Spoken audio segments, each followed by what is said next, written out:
नमस्कार दोस्तों, स्वागत है आपका हमारे इस चैनल में। और आज हम जिस टॉपिक पर बात करने जा रहे हैं वो है वैक्सीन मेकर्स एंड इंडेमनिटी। तो ये बेसिकली अभी हाल ही में सरकार की फाइज़र और मॉडर्ना से हो रही बातचीत को लेकर है। और ये बेसिकली इस बारे में बात करता है, इंडेमनिटी मतलब होता है प्रोटेक्शन फ्रॉम डैमेज, कि अगर हमारी वजह से कोई डैमेज हो जाता है तो उससे हमें प्रोटेक्ट करना, तो इसे इंडेमनिटी बोलते हैं। और क्या डिस्कशन चल रही है अभी वैक्सीन मेकर्स और भारत सरकार में इंडेमनिटी को लेके, उस पर हम बात करेंगे। सो दोस्तों, स्वागत है आपका यूट्यूब चैनल में हमारे एप्लीकस एकेडमी के। मैं विश्वजीत सिंह। हमारी वीडियोस लाइक, सब्सक्राइब, शेयर करना मत भूलिएगा। आप हमें फेसबुक और टेलीग्राम चैनल पर भी हमारे साथ जुड़ सकते हैं। मल्टीपल राउंड्स ऑफ डिस्कशंस हुए हैं गवर्नमेंट और फार्मा जायंट्स में। फाइज़र और मॉडर्ना, आपको पता ही है कि हमें और भी वैक्सीन्स हम एक्सप्लोर कर रहे थे, हमें था कि और भी वैक्सीन मिल जाएं। और फाइज़र और मॉडर्ना वो वैक्सीन हैं दुनिया में जिन्होंने सबसे पहले कोविड-19 वैक्सीन सप्लाई की, और ख़ासकर यूएस में सबसे पहले इन वैक्सीन्स को अपनाया गया। भारत में भी इनके साथ नेगोशिएशन चल रही है। सबसे कंटेंशियस इशू इस मुद्दे में जो है वो है क्वेश्चन ऑफ इंडेमनिटी, और नेगोशिएशन कहा जा रहा है कि अभी फाइनल स्टेजेस में है। देखिए, दोनों कंपनीज ने अपनी कोविड-19 वैक्सीन्स तभी सप्लाई की जब उन्हें इंडेमनिटीज दी गई, मतलब प्रोटेक्शन दी गई। किसके against? From cost of compensation for adverse effect due to vaccination, कि अगर आपने वैक्सीनेशन लगवाई और आप पर कोई एडवर्स इफेक्ट होता है तो उसके लिए आप जो कंपनसेशन केस करेंगे उससे इन कंपनीज को बचाना, ये है इंडेमनिटी का मतलब। ठीक है, तो इन्होंने बेसिकली इंडेमनिटी डिमांड की है कि अगर कोई एडवर्स इफेक्ट होता है तो उसकी कॉस्ट ऑफ कंपनसेशन से हमें प्रोटेक्ट किया जाए। इसका मतलब क्या है? साफ साफ that they can not be sued in those countries on account of such effects, कि इनको आप सू नहीं कर सकते अगर इससे कोई एडवर्स इफेक्ट हो रहा है। और ग्रांट ऑफ इंडेमनिटी, इसका मतलब ये नहीं होता कि बेनिफिशियरीज कंपनसेशन सीक नहीं कर सकते। ठीक है, उसका भी एक तरीका है, आगे बात करेंगे। नेगोशिएशंस की डिटेल्स को जो गवर्नमेंट और फाइजर के बीच हो रही है उनको पब्लिक नहीं किया गया है। उसका एक रीज़न ये था कि फाइजर और मॉडर्ना ने एक कॉन्फिडेंशियलिटी क्लॉज डिस्क्लोज किया था, इन्वोक किया था, जिसमें उन्होंने कहा था कि जहां जिन कंट्रीज के साथ वो अपने कमर्शियल कॉन्ट्रैक्ट फाइनलाइज करते हैं तो फाइनलाइजेशन होने तक वो कुछ भी डिस्क्लोज ना करें। और इसके साथ ही बेसिकली सेंसिटिव नेगोशिएशंस को बचाने के लिए भी फर्म्स का कहना है कि बिजनेस रिलेटेड इन्फॉर्मेशन होती है, तो सेंसिटिव नेगोशिएशन को बचाने के लिए भी जो कॉन्फिडेंशियलिटी क्लॉज जो है वो इन्वोक करते हैं। जो भारत की कोविड-19 टास्क फोर्स के हेड हैं डॉक्टर वीके पॉल, उनका कहना है कि फाइजर ने इंडिकेट किया कि कुछ अमाउंट की वैक्सीन जो है वो जल्द ही जुलाई में उन्हें मुहैया करा दी जाएंगी। और जो भारत सरकार है वो एग्जामिन कर रही है फाइजर की रिक्वेस्ट कि कैसे हम इंडेमनिटी उनको दें against compensation for any severe side effects.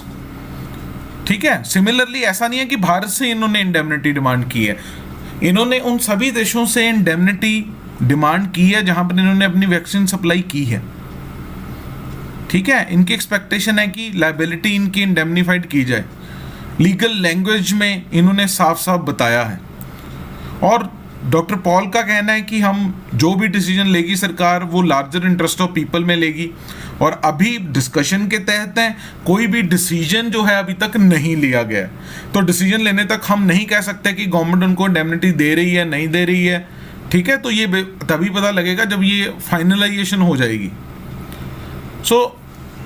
अच्छा, एक यहाँ पर और इम्पॉर्टेंट बात है, वो ये है कि ऑलरेडी हम जो 3 वैक्सीन यूज़ कर रहे हैं ना, आप जैसे कोविशील्ड, आपने ज़्यादातर कोविशील्ड या कोवैक्सीन लगवाई होगी, स्पुतनिक 5 बाद में आई है। तीनों वैक्सीन्स के मैन्युफैक्चरर को इंडियन ड्रग रेगुलेटर ने किसी भी तरह की इंडेमनिटी नहीं दी है। हालांकि आपको पता है तीनों को इमरजेंसी यूज़ ऑथोराइजेशन दी गई थी, लेकिन तीनों को इंडेमनिटी नहीं दी गई है। ठीक है, भारत की बात करें तो क्लिनिकल ट्रायल्स में कुछ रूल्स लेड आउट किए गए हैं, जिसमें कंपनसेशन का एक फॉर्मूला होता है कि अगर मान लो ट्रायल सब्जेक्ट की डेथ हो जाए, कोई इंजरी हो जाए, तो उसको इतनी कंपनसेशन देनी है। ठीक है। लेकिन जब कोई वैक्सीन को आप कमर्शियल यूज के लिए अप्रूव कर रहे हैं तो कोई भी स्पेसिफिक प्रोविजन नहीं है ड्रग एंड कॉस्मेटिक एक्ट के तहत जिसके तहत आपको कंपनसेशन मिल सके, तो है ना, ये इस तरह की कोई प्रोविजन नहीं है और इस तरह की प्रोविजन का होना अभी बहुत जरूरी है। ठीक है। हाउएवर अगर मान लो फिर भी कंपनसेशन के लिए अप्लाई करना है बेनिफिशियरी ने, अगर किसी तरह का कोई इशू हुआ है वैक्सीन के कारण, तो लीगल फॉर्म्स के सामने जा सकते हैं, लीगल फोरम्स जैसे कंज्यूमर कोर्ट या हाई कोर्ट। ठीक है। और जो ड्रग रेगुलेटर है वो भी एक्शन ले सकता है अंडर लॉ अगर कोई उसकी क्लॉज को वायलेट किया जाता है। ठीक है। क्योंकि रजिस्ट्रेशन सर्टिफिकेट दिया जाता है इन ड्रग रेगुलेटर के द्वारा जब वैक्सीन इंपोर्ट करनी होती है। देखिए यूएस ने लास्ट दिसंबर में अपनी पॉपुलेशन को वैक्सीनेट करना शुरू कर दिया था। आपको पता है पिछली कोविड वेव में सबसे ज़्यादा यूएस पर बहुत असर पड़ा, बहुत लोगों की जानें गई, तो उन्होंने बहुत जल्दी वैक्सीनेट करना शुरू कर दिया पॉपुलेशन को, और वो पहली कंट्री बनी दुनिया में जिसने लीगल प्रोटेक्शन दी कोविड-19 वैक्सीन मैन्युफैक्चरर को। इवन यूके ने भी इंडेमनिटी दे दी है वैक्सीन मैन्युफैक्चरर्स को। इसके बाद डब्ल्यूएचओ का भी एक स्पेशल कंपनसेशन प्रोग्राम है लो इनकम कंट्रीज के लिए, जो उसकी गैवी कोवैक्स फैसिलिटी है वहाँ से जितनी भी उसकी वैक्सीन जाती है। फाइजर और मॉडर्ना पहले दो मैन्युफैक्चरर्स थे जैसा मैंने आपको बताया दुनिया में जिनको इमरजेंसी यूज ऑथराइजेशन मिली यूएस में, और वहाँ से इनको इम्यूनिटी भी मिली, इंडेमनिटी भी मिली, और ये इम्यूनिटी उन्हें दी गई है अंटिल 2024। ठीक है। 2024 तक कोई भी मेडिकल कॉम्प्लिकेशन आती है तो लॉ सूट्स नहीं उन पर डाले जा सकते 2024 तक। और इवन कि आप ये लगाओ कि यूएस का जो एफडीए है, फूड एंड ड्रग एडमिनिस्ट्रेशन, उसको भी सॉवरेन इम्यूनिटी मिली है। मतलब जिनको वैक्सीन मिल रही है वो एफडीए को भी नहीं सू कर सकते कि आपने ये वैक्सीन अप्रूव क्यों की। ठीक है। कौन से एक्ट के तहत? यूएस में एक एक्ट है public readiness and emergency preparedness act, जिसके तहत लीगल लायबिलिटी जो है ऐसे लॉसेस की वो कवर की जाती है। ठीक है। इसके अंदर क्या क्या कवर होता है? ऑल क्लेम्स फॉर लॉस जैसे death, physical, mental, promotional injury, illness, disability, fear of such injury, medical monitoring cost and loss और damage to property including business interruption loss. तो इसके तहत जो है किसी भी वैक्सीन के कारण कोई नुकसान होता है तो वो इसके इस एक्ट के अंदर बेसिकली उसको कवर अप किया जाता है। यूके में भी एक ऐसा सिस्टम है, वैक्सीन डैमेज पेमेंट का सिस्टम है। ये एक तरह की कंपनसेशन स्कीम नहीं है, लेकिन अगर कोई सिवियरली डिसेबल हो जाता है वैक्सीनेशन के कारण, ठीक है, तो उसे एक one time tax free payment मिलती है 1,20,000 पाउंड की under this vaccine damage payment. ठीक है। और इसमें 19 वैक्सीन कवर हैं, कोविड-19 वैक्सीन भी कवर है। ठीक है। और करंटली इसकी कंडीशन कुछ इस तरह की हैं, जैसे एक लिंक एस्टैब्लिश करना होगा कि हाँ वैक्सीन के कारण डिसेबिलिटी आई है, और डिसेबिलिटी भी जो है वो सीवियर हो, बहुत ज़्यादा हो, तभी बेसिकली ये जो पेमेंट है मिलती है। इसी तरह डब्ल्यूएचओ ने शुरू किया जो मैं आपको बता रहा था नो फॉल्ट कंपनसेशन प्रोग्राम, है ना, 92 लो एंड मिडिल इनकम कंट्रीज़ के लिए।